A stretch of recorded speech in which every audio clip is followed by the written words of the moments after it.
With additive manufacturing, it's possible to tailor the mechanical properties of our printed parts by dictating the material anisotropy. And by using hygroscopic materials, we can even produce objects with passive and pre-programmed movements.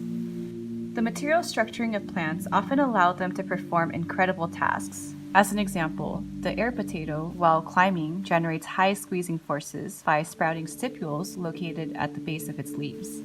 With 4D printing, we can emulate nature's design strategy through a helix mechanism, which loosely coils into a helical structure, and the pocket mechanism, which is programmed to pop up with a delay after the helix. When combined with 4D printing, these elements form engineered material systems that can stabilize onto as well as release from support structures of varying diameters. 4D printing is especially useful for bespoke, custom-fit wearables. And bio-inspired functionalities such as self-tightening allow the splint to adapt to the user's dynamic and constantly changing body.